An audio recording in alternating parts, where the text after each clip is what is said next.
Nous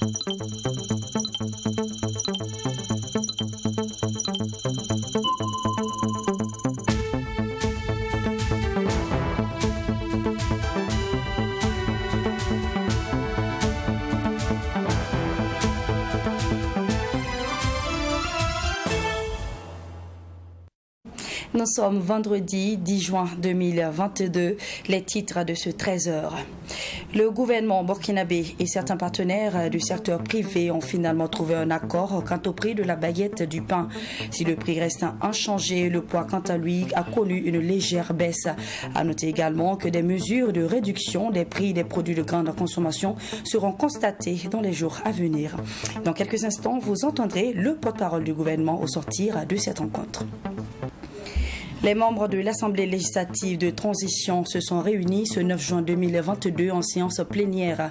La loi organique portant attribution, composition, organisation et fonctionnement du Conseil d'orientation et de suivi de la transition a été adoptée à une majorité écrasante. Il sera également question dans ce 13h de la semaine internationale des archives. Cet événement annuel qui se tient du 6 au 10 juin est à sa 4e édition au Burkina Faso. Son objectif, réunir des archivistes autour de l'organisation des acteurs du métier afin d'améliorer leurs services. Mesdames, Messieurs, bonjour et bienvenue à toutes et à tous. Je vous le disais en titre, le gouvernement burkinabé, la Ligue des consommateurs, la fêtière des boulangers et les acteurs du secteur privé sont parvenus ce jeudi 9 juin 2022 à un compromis sur le prix du pain et la baisse du prix des produits de grande consommation. Au sortir de cette rencontre, le porte-parole du gouvernement a déclaré que le prix du pain reste à 150 francs CFA, mais le poids passe de 200 à 160 grammes. Il a également annoncé des mesures en ce qui concerne la réduction du prix de certains produits comme le riz, le sucre et l'huile. Lionel Bilgo au micro de Abdul Rahim Nini. Après des tractations et la mise en place d'une cellule de crise, le gouvernement et ses partenaires du secteur privé ont enfin trouvé un compromis, chose qui permettra dans les jours à venir la baisse du prix des produits de grande consommation comme le riz, le sucre et l'huile. Au sortir de la rencontre de ce 9 juin, le porte-parole du gouvernement a déclaré que l'État a consenti des efforts pour soulager les populations. Des efforts qui sont estimés à 14 milliards de francs CFA qui doivent permettre d'impacter sur le prix de ces produits. Il s'agit donc de maintenir une baisse de la valeur en douane, induisant donc une baisse des droits de douane. Cette baisse est de 2,25 milliards pour ce qui concerne le riz, 3,4 milliards de francs CFA pour ce qui concerne le sucre et 9 milliards de francs CFA sur l'huile. Pour ce qui concerne le prix du pain, il restera à 150 francs CFA, mais le poids va baisser de 200 grammes à 160 grammes. Le gouvernement a également annoncé des mesures pour soutenir les boulangers qui font face à l'augmentation du prix du blé. La prise en charge directe des factures d'eau et d'électricité pour un montant maximum donc de 150 000 francs CFA par mois par boulangerie connue.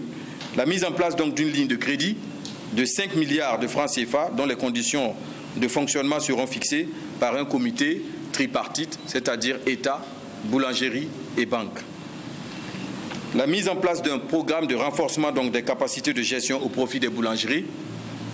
Et enfin, l'État a encouragé donc les importateurs de farine de blé à acquérir une proportion auprès des moulins locaux pour réduire donc le prix par un effet d'économie d'échelle. Au sortir de la rencontre, les acteurs du secteur privé et les défenseurs du droit des consommateurs ont tous félicité l'effort consenti par le gouvernement. Ils souhaitent que cela impacte surtout le panier de la ménagère. Nous tenons d'abord à dire merci au gouvernement pour cette ouverture, pour en tout cas cet accompagnement vis-à-vis des acteurs, et nous osons espérer que cela va se répercuter au niveau des détaillants pour que le consommateur puisse en profiter. Il ne s'agira pas d'accorder des faveurs à des importateurs pour que le consommateur final n'en profite pas. C'est pourquoi nous insistons sur le fait que les détaillants aujourd'hui doivent emboîter la même trompette pour observer un minimum de solidarité, un minimum de sacrifice, surtout en cette période d'inflation jamais égalée. Le porte-parole du gouvernement a pour sa part salué l'intégrité des acteurs du secteur privé et déclaré que la baisse du prix se fera progressivement, le temps pour les commerçants d'écouler les anciens stocks. Les députés de l'Assemblée législative de transition ont adopté ce 9 juin la loi portant attribution, composition, organisation et fonctionnement du Conseil d'orientation et de suivi de la transition. À noter que ce Conseil de la transition est un organe de suivi et de mise en œuvre des missions de la transition et cette loi est composée de 5 chapitres et 30 articles. Plus de détails dans cet élément de Michael Tougri. Ils étaient 68 députés présents à cette session consacrée à l'examen et à l'adoption de la loi portant attribution, composition, organisation et fonctionnement du Conseil d'orientation et de suivi de la transition. Le dernier organe de la transition burkinabé vient de bénéficier donc du quitus des parlementaires. Le Conseil d'orientation et de suivi de la transition a été validé lors des assises nationales par les forces vives de la nation. Donc de personnalités civiles et militaires qui sont placés dans le cadre effectivement autour du chef de l'État pour pouvoir permettre au chef de l'État d'avoir des avis éclairés pour prendre les décisions en ce qui concerne soit l'orientation de la transition, c'est-à-dire où on va, soit sur le suivi de l'orientation, c'est-à-dire dans quelle direction nous pouvons aller compte tenu donc de la situation et des problèmes qui sont posés à un moment donné. Le Conseil d'orientation et de suivi de la transition est un organe de suivi et de mise en œuvre des missions de la transition burkinabé, composé d'une 40aine de membres nommés par le président du Faso, par ailleurs président du Conseil d'orientation et de suivi de la transition. Ce conseil définit et oriente les questions de paix, de stabilité et de sécurité nationale. Le chef de l'État désigne effectivement les personnalités sur la base des critères qui sont disponibles. Il faut être de nationalité burkinabé, etc., un certain nombre de conditions. Le chef de l'État les désigne et effectivement, une fois qu'ils sont désignés, ils font partie du COS. Et c'est institut personnel, le chef de l'État décide donc d'appeler qui il veut en fonction des éléments de compétences qu'il recherche par rapport à l'objectif que lui-même recherche. Donc il n'y a vraiment aucun problème. S'il n'y a pas un clanisme qui va être développé autour de cette affaire-là, le chef de l'État va choisir en fonction donc, de son intérêt, de la question en discussion et de l'efficacité qu'il recherche. La loi a été donc votée, mais il y a eu des députés comme Pascal Zaïda qui ont refusé de voter cette loi. Selon lui, la loi est inutile et votée tout simplement pour récompenser des copains dans la transition. Les assises nationales qui ont donc défini et arrêté que cela soit donc mis en œuvre, mais ce n'est pas une priorité pour le Burkina Faso. Donc je crois que c'est vrai, j'ai été la seule personne à voter contre sur tous les différents articles, mais c'est ma position, comme je vous l'ai dit dès le début, nous ne sommes pas là pour faire plaisir à quelqu'un. J'estime, dans mon fort intérieur, et peut-être l'ensemble, ou du moins une partie des Burkinabés estiment que ce poste n'est pas la bienvenue pour notre période actuelle. Il ne pourra pas faire avancer le Burkina Faso.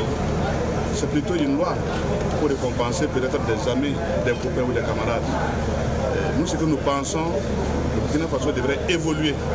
Donc le poste, pour notre part, il faut mettre ça dans les tiroirs. La loi portant attribution, composition, organisation et fonctionnement du Conseil d'orientation et de suivi de la transition est composée de 5 chapitres et 30 articles. Une loi qui sera transmise dans les jours à venir au Conseil constitutionnel pour examiner sa conformité avec la Constitution. Le Premier ministre Albert Ouedraogo a reçu en audience ce jeudi une délégation de la Cour des comptes conduite par son premier président, Latin Poda. Les échanges ont principalement été axés sur la vie de l'institution en particulier et les difficultés qui entravent à son bon fonctionnement. Une visite de courtoisie qui a été l'occasion pour la délégation de l'institution de féliciter Albert Ouedraogo pour la confiance qui a été placée en lui en sa qualité de chef du gouvernement, selon les dires du premier président de la Cour des comptes. En rappel, Latin Poda a été officiellement installé dans ses fonctions le 14 avril dernier et on l'écoute à sa sortie d'audience. Nous sommes venus ce matin rencontrer son Excellence, Monsieur le Premier ministre, pour d'abord lui rendre une visite de courtoisie et le féliciter pour le choix qui a été porté sur sa personne pour diriger le gouvernement de la transition. Nous avons ensuite brossé succinctement les missions, les attributions qui sont confiées à la Cour des comptes et évidemment évoquer les difficultés que nous avons au niveau de la Cour des comptes pour accomplir ces missions qui nous sont confiées. Nous avons eu en face de nous quelqu'un qui est très sensibilisé sur les questions de la Cour des comptes, d'autant plus que dans une vie passée, il a été consultant. Donc, connaît bien les problèmes que la Cour des comptes a, nous avons eu cette oreille attentive et nous repartons, je dirais, en partie satisfaits. Alors, les défis majeurs auxquels nous sommes confrontés, nous avons d'abord le problème de l'allocation budgétaire annuelle qui nous est faite.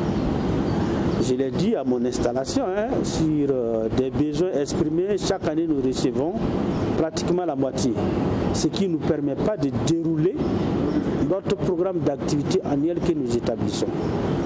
Aujourd'hui, nous avons d'autres défis, pas des moindres. La Cour est fonctionnelle depuis 2002. Il y a des véhicules à la Cour des comptes qui sont acquis depuis 2002, qui sont toujours là, utilisés pour les audits et les contrôles.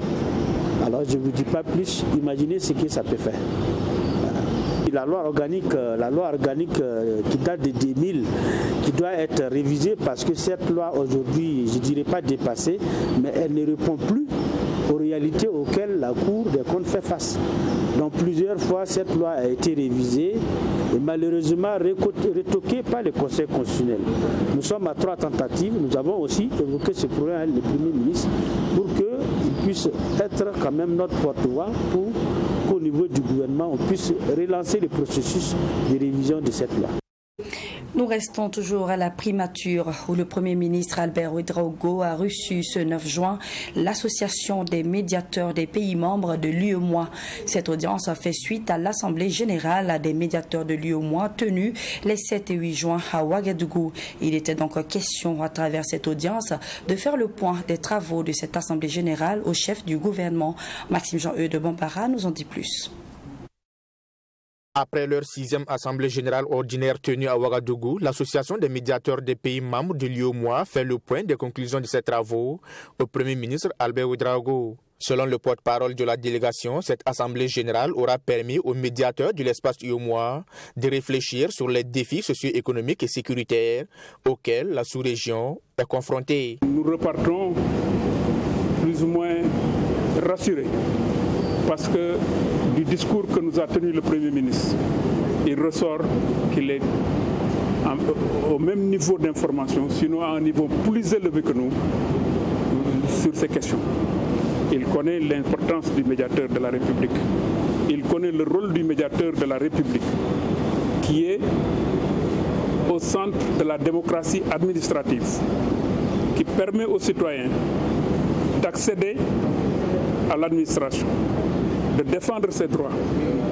Sans la confiance du citoyen, il n'y a pas de légitimité pour les institutions de l'État, de l'État de droit.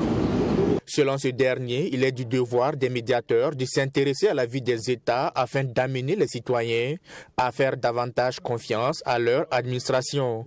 L'Association des médiateurs de l'UEMOA a donc fait une déclaration à l'issue des travaux se prononçant sur la situation du Mali et demandant la levée des sanctions. Nous avons également, à la fin de nos travaux, adopté des déclarations tendant à donner notre point de vue sur la situation du Mali et les sanctions lourdes qui frappent ce pays et à demander aux États concernés à lever ces sanctions au plus vite pour le bien des populations. Nous avons également, dans une autre déclaration, tenu à marquer l'ancrage institutionnel de l'institution du médiateur de la République dans l'état de droit. Le médiateur de la République à l'épreuve des défis majeurs de l'espace UEMOA, c'est sous ce thème que s'est tenue les 7 et 8 juin la 6e Assemblée générale ordinaire des médiateurs de l'UEMOA. Assemblée générale à l'issue de laquelle le bureau de l'association a été renouvelé. Après 72 heures d'échanges et de concertation, les rideaux sont tombés ce mercredi 8 juin sur la 6e Assemblée générale de l'AMP, l'Association des médiateurs des pays membres de l'UEMOA. Au terme de cette rencontre, plusieurs recommandations en lien avec les défis du moment ont été formulées et adressées à plusieurs acteurs communautaires et étatiques. Le médiateur du Togo, Amadou Aboudouawa, a été également élu par ses pairs comme nouvelle présidente de l'association. Reportage signé Serge Kaboré.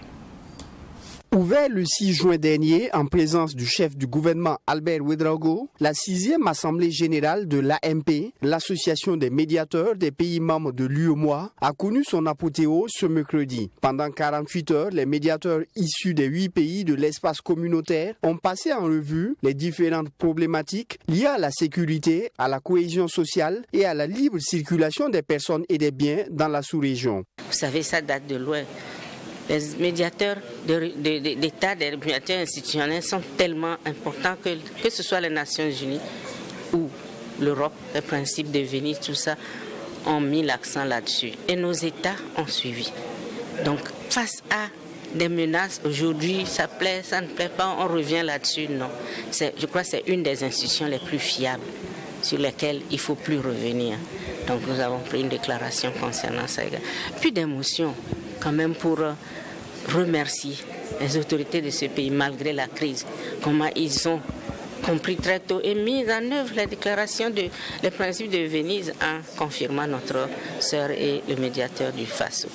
En marge de cette 6e Assemblée générale, Al-Sirfi Maïga, le médiateur du Niger, a passé le témoin à Amadou Aboudou Awa, médiateur de la République du Togo, qui a été élue présidente de l'association pour un mandat de 2 ans. Situation sous-régionale oblige, l'AMP UEMOA a appelé à la levée immédiate des sanctions imposées au Mali. Nous pensons que c'est une des décisions, une des sanctions les plus, permettez le mot, tout à fait inhumaine qui soit. Parce que nos espaces communautaires, du moins nos institutions communautaires, sont, ne serait-ce que pour le cas de la CEDEAO, sont d'abord dirigés vers les peuples. Leur vision, c'est la protection, le bien-être, la satisfaction des besoins de nos peuples. Aujourd'hui, devant une telle sanction où on manque de tout, depuis l'alimentaire, c'est pratiquement des atteintes aux droits de l'homme. C'est pour ça que nous sommes sentis fortes d'appeler de lever incessamment de ces sanctions. À l'issue des travaux, le médiateur du Faso, par ailleurs secrétaire général de l'AMP UEMOA et hôte de la 6e Assemblée générale, a exprimé sa satisfaction quant aux différentes recommandations formulées. De la situation sécuritaire, en passant par les crises du monde éducatif, sans oublier la problématique de la libre circulation des biens et des personnes au sein de notre espace communautaire, la conférence thématique tenue en prélude de l'Assemblée générale nous a permis de passer au peigne fin toutes ces préoccupations de l'heure et d'en discuter en toute intelligence. Le médiateur de la République à l'épreuve des défis majeurs de l'espace UEMOA, c'est sous ce thème que s'est tenue à Ouagadougou cette 6e Assemblée générale de l'Association des médiateurs des pays membres de l'espace communautaire. La présidence de l'association échoit désormais au médiateur du Togo. Le groupe de Renaissance était face à la presse ce jeudi à Ouagadougou afin de donner sa lecture de la situation nationale. Les membres du groupe de la Renaissance qualifient la situation actuelle du Burkina Faso de désastreuse. Ils ont formulé des regrets sur l'avènement du MPSR et proposé un changement de la gouvernance politique du Burkina, et cela à travers un concept qu'ils nomment renouveau inconditionnel du Faso. Suivant ce reportage de Sarah Kaboré avec la voix de Wendla Sida Kaboré. L'intensification des attaques terroristes, l'insuffisance des actions offensives de l'armée pour contrer les attaques et les multiples nominations des militaires au niveau de l'administration sont en outre quelques raisons qui poussent le groupe de Renaissance à qualifier la situation sécuritaire de Burkina Faso de désastreuse. Au regard de cette analyse, Chérif Koulibaly et ses camarades ont formulé des regrets sur la gestion des affaires du MPSR. L'observation de la politique dangereuse inquiétante du MPSR nous laisse penser que l'avènement du MPSR n'est rien d'autre que le retour de l'ancien régime du président Blaise Compaoré que le peuple burkinabé a vomi en octobre 2014. Les drames orchestrés depuis l'avènement du MPSR laissent clairement planer le doute sur la compétence personnelle du président Damiba dans cette fonction pour arrêter ce bain de sang qui jalonne notre peuple depuis 2016. Notre pays est en alerte maximale et cela nous conduit vers des interrogations justifiées. Avons-nous vendu notre pays? Qui a vendu notre pays? Avec qui ont-ils vendu le pays? Tout compte fait, les membres du groupe de Renaissance veulent un changement profond de la gouvernance et de la politique du pays des hommes intègres. C'est pourquoi ils ont lancé une dynamique nouvelle avec comme vision principale le renouveau inconditionnel du Faso. Une vision à laquelle ils invitent les Burkinabés à y adhérer. Ils se rassemblent autour du groupe de Renaissance avec comme vision principale le renouveau inconditionnel du Faso. Ces leaders prônent une troisième voie, loin des guéguerres, de la véracité, de la politique du ventre que notre pays a orchestrée depuis les 30 dernières années. Nous appelons tous les Burkinabés à fédérer toutes les forces autour du groupe de Renaissance ou assimiler pour libérer notre pays des politiques non patriotiques ayant des ramifications au sein même du terrorisme. En attendant, les membres du groupe de Renaissance invitent le président du Faso, Paul-Henri Sandaogo Damiba, à changer de fusil d'épaule et à prêter une oreille attentive aux revendications légitimes des Burkinabés, faute de quoi ils se verront dans l'obligation de demander son départ de la transition.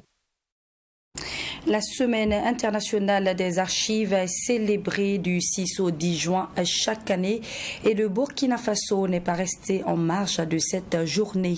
Nous sommes les archives, c'est le thème retenu pour cette année 2022. Un thème qui rend hommage aux archivistes et invite le monde à réfléchir sur le rôle de ces acteurs dans l'édification des nations. Reportage Alexis Wenkouni et Belemnaba. Pour que la mémoire des nations puisse être conservée, il faut bien des acteurs. Alors, qui mieux que les archivistes pour jouer ce rôle? Nous sommes les archives. C'est un thème qui rend hommage aux acteurs de la conservation des patrimoines, mais aussi invite le monde à marquer une réflexion sur la contribution des archivistes à la refondation des nations. À travers le thème, nous sommes les archives. Vous voyez, pour que la mémoire des nations puisse être conservée, il faut qu'il y ait des gens qui travaillent déjà dans ce domaine. Et donc, qui d'autre mieux que les archivistes pour parler donc d'archivage ou de préservation de la mémoire de nos nations. Donc l'accent est mis aujourd'hui sur la personne même de l'archiviste qui au quotidien donc collecte, traite, analyse et conserve donc les documents produits et reçus par donc nos différentes administrations. La Semaine internationale des archives est célébrée du 6 au 10 juin chaque année à travers le monde. Au Burkina Faso, elle est la 4e du genre. Pour la présente édition, une formation sur la nécessité de joindre le numérique est initiée au profit des archivistes face aux défis du moment. La gestion de ce que nous appelons le passif documentaire. Vous voyez, avant de dire qu'on a des archives numériques, il faut d'abord que les archives papier soient traitées d'abord, numérisées et ensuite passées donc sur des logiciels de gestion informatisés ou alors des systèmes d'archivage électronique. Donc le gros défi aujourd'hui dans notre administration se situe à ce niveau. Pour Jacques Sosten Dengara, secrétaire général du gouvernement, cette semaine est une opportunité pour les archivistes de réfléchir donc sur leur organisation afin d'améliorer les services. Et cette semaine constitue donc un moment de réflexion globale pour voir comment les archivistes pourront contribuer à refonder notre État à travers donc une réorganisation beaucoup plus performante, beaucoup plus efficiente de toutes nos archives. En marge de la célébration de cette journée, le logiciel CGA, un logiciel de gestion des archives conçu par des chercheurs burkinabés, a été présenté au public. Des attestations de reconnaissance sont également décernées aux anciens de ce domaine pour leur contribution à la promotion de ce métier.